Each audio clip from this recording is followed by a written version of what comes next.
Hello, I'm Clem from Element 14 Presents. I'm at the Funnel booth at Embedded World, and with me is Dr. Dominik Bösel, and we have 5 quick questions for him.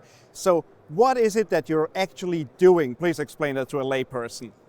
Well, I try to explain complex technical things to non-technical people, and that can be my students, but also CEOs and supervisory boards. Okay, so explain to me what drives the shape of a robot.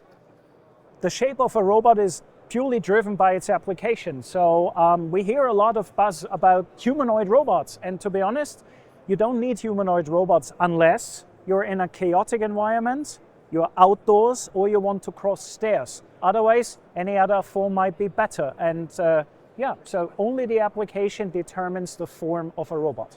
Speaking of application, I heard about cobots, but is there a real cobot application at all? I hoped you could name one because I haven't seen so many.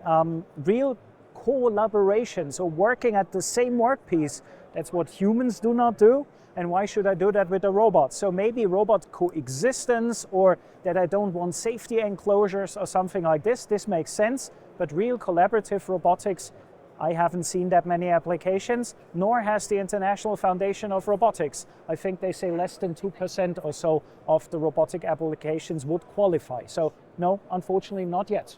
So you spoke about 2%. Is there even 2% of AI responses I can trust? Well, I would be careful, and not just because of the t-shirt, but actually humans have to be the experts, at least in your domain and in the topic that you're asking about, because we have to be better than the machine and the AI in order to qualify the response. Yes, you surely can use it for Christmas cards or stuff like that, but if you really want a domain-specific answer, you have to be better than the machine.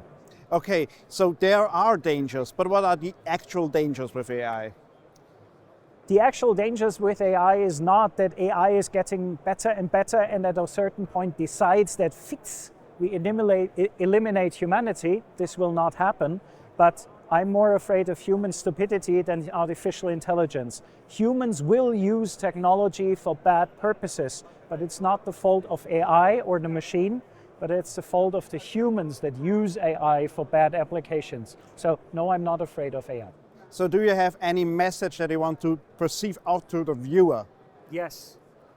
I do seriously believe that technology can, will, and has to make the world a better place. And our grandchildren will grow up as robotic natives. So the first generation that grows up with AI and robotics, and for them it will be normal and they will love it. But we have to shape that innovation. It has to be sustainable, it has to be responsible, and that is our purpose and what we have to do.